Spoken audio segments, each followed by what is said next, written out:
Halo semuanya, sebelumnya perkenalkan namaku Irma Rusdiningsih, bisa dipanggil Irma dengan 3 NIM terakhir 283. Video ini dibuat sebagai pemenuhan tugas akhir mata kuliah akuntansi komputerisasian dengan dosen pengampu Ibu Ake. Jadi di video ini aku akan menjelaskan studi kasus perusahaan dagang kontrak HP Katarina mulai dari kondisi awal, transaksi, sampai hasil penyelesaian akuntansinya dengan menggunakan Accurate. Sebelum kita mulai ke transaksinya, kita bisa masuk dulu ke identitas perusahaannya. Jadi, kontrak HP Katarina ini adalah usaha dagang perorangan yang bergerak di bidang jual beli handphone. Perusahaan ini melakukan transaksi pembelian dan penjualan secara tunai maupun kredit dengan ketentuan PPN 10%, termin pembayarannya 10%, termin pembayarannya N/30, dan penyusutan aset menggunakan metode garis lurus. Kemudian, selanjutnya ini perusahaan itu sudah memiliki neraca saldo per 30 November 2019. Bisa terlihat di sini ada cash in bank sebesar 127 juta 200 ribu, kemudian ada account receivable sebesar 23 juta 570 ribu, dan sebagainya. Kemudian selanjutnya ini juga ada daftar saldo piutang dagang, saldo utang dagang, persediaan barang dagang, dan aktiva tetap. Di mana ini semua itu akan menjadi dasar pencatatan transaksi pada bulan Desember 2019. Jadi kita bisa langsung masuk saja ke transaksinya. Oke.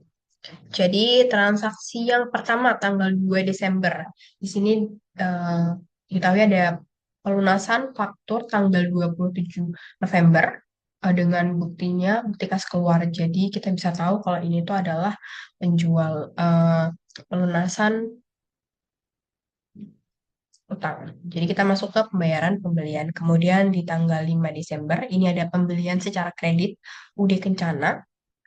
Jadi kita masuknya ke faktur pembelian di mana dia pembelian secara kredit. Kemudian yang ketiga, tanggal 10 Desember, ini ada penjualan kredit kepada toko Daniela. Jadi kita masuk ke faktur penjualan.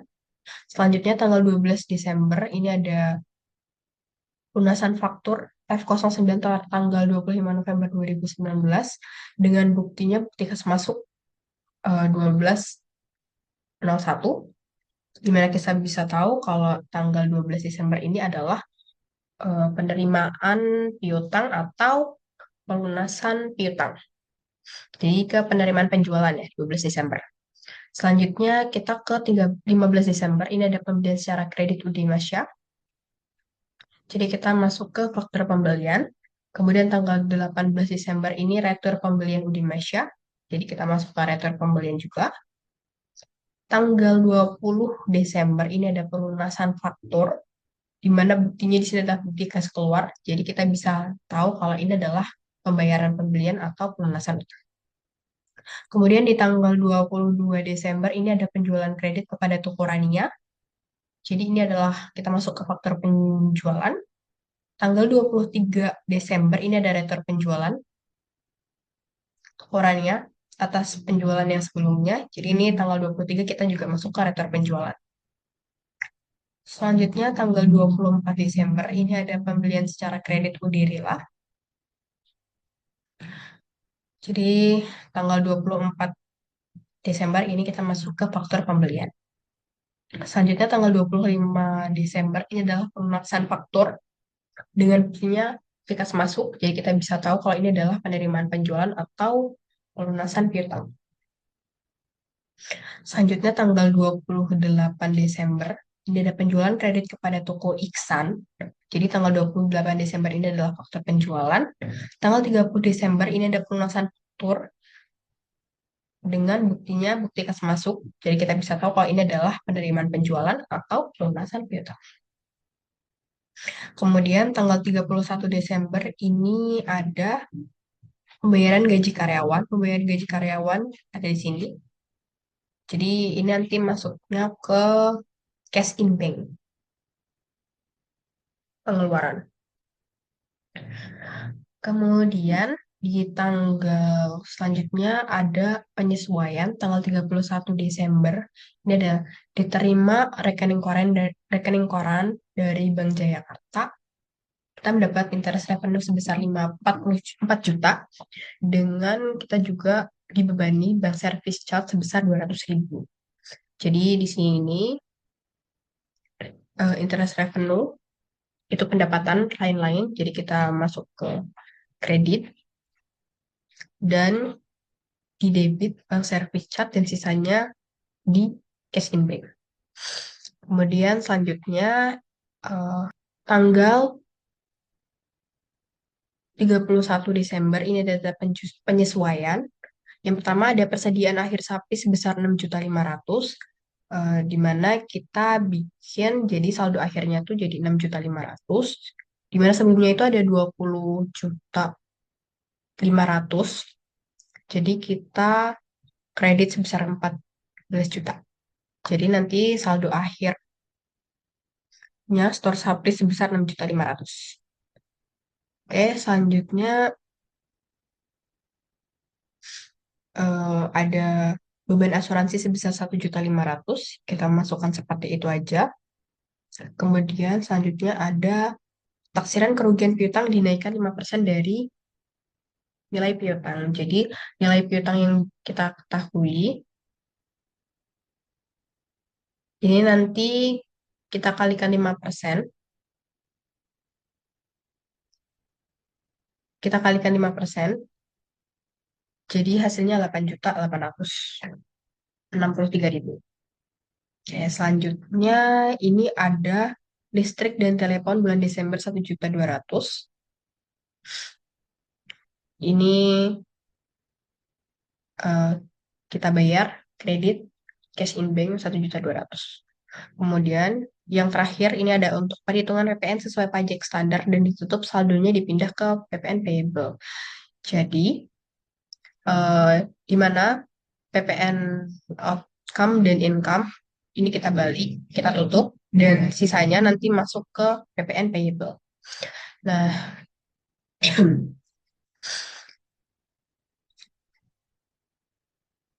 kemudian ini neraca saldo yang sudah kita buat berdasarkan dari kasus yang tadi.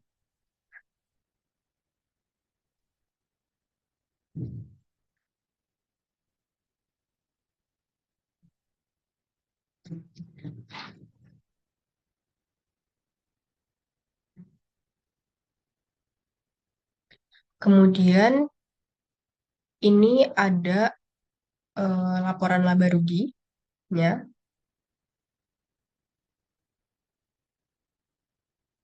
Jadi di sini kita rugi ya sebesar 21 juta.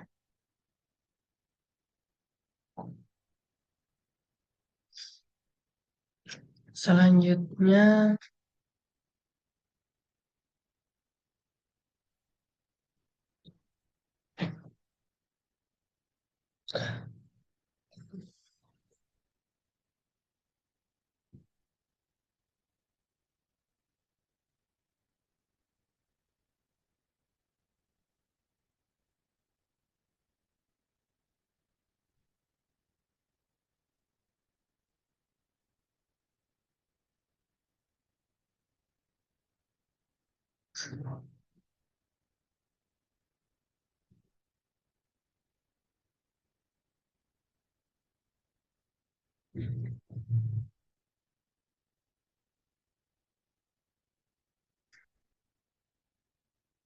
selanjutnya ini ada perubahan ekuitas pemilik per 31 Desember 2019.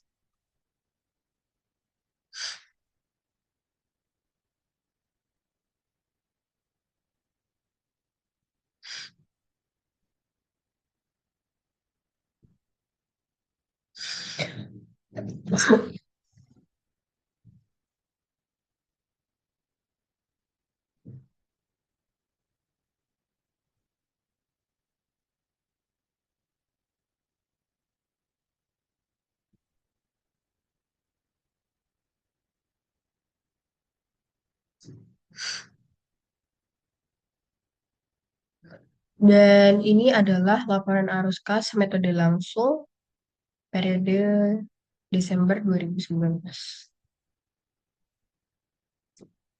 Oke, sebagai penutup, tuh dari studi kasus konter HP Katarina ini bisa disimpulkan kalau seluruh transaksi selama bulan Desember 2019 telah dicatat dan diproses sesuai dengan prinsip akuntansi yang berlaku, mulai dari pencatatan jurnal, penyesuaian, hingga penyusunan laporan keuangan.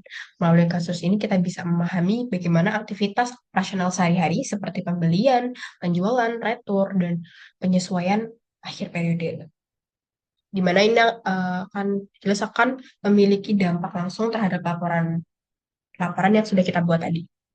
Semoga penjelasan ini dapat membantu dalam memahami keterkaitan antara kasus dan penyelesaian secara akuntansi. Terima kasih atas perhatiannya. Terima kasih.